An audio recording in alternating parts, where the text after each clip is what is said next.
জাতীয় হৃদরোগ ইনস্টিটিউটের হিমঘরে রাখা হয়েছে হাদির মরদেহ। আগামীকাল দুপুর 2টায় সংসদ ভবনের দক্ষিণ প্লাজায় হবে হাদির জানাজা। তাকে দাফন করা হবে জাতীয় কবি কাজী নজরুল ইসলামের সমাধির পাশে। মাহমুদ কমলের রিপোর্ট।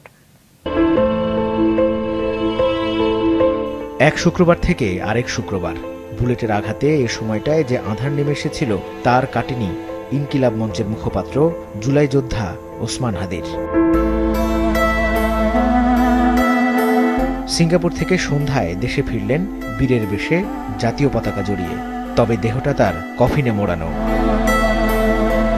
সন্ত্রাসের গুলিতে জীবন মৃত্যুর সন্ধিক্ষণ পার করা হাদিকে ফিরে পাওয়া নিয়ে অনেকটা সন্দেহ ছিল, কিন্তু এমন টকবগের তরুণ যোদ্ধার অকাল মৃত্যুকে আর মন মানে? শাহজালাল আন্তর্জাতিক বিমানবন্দরে তার কফিন দেখেই অশ্রুসিক্ত হন সহযোদ্ধারা। বিমর্ষ হয়ে পড়েন রাজনীতিবিদ, উপদেষ্টা থেকে শুরু করে উপস্থিত সবাই। এত কম বয়সী ভাইকে হারিয়ে দিশেহারা হাদির বোনও। সর্বসাধারণের শ্রদ্ধার জন্য বিমানবন্দর থেকে মরদেহ ঢাকা বিশ্ববিদ্যালয়ের কেন্দ্রীয় মসজিদে নেওয়ার কথা থাকলেও নিরাপত্তার বিষয়টি ভেবে সরাসরি নেওয়া হয় জাতীয় হৃদরোগ ইনস্টিটিউটের হিমঘরে।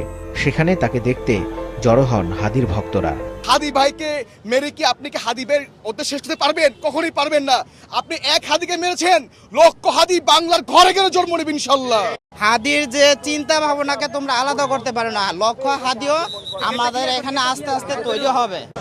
আগামীকাল দুপুর 2টায় সংসদ ভবনের দক্ষিণ প্লাজায় হবে হাদির জানাজা।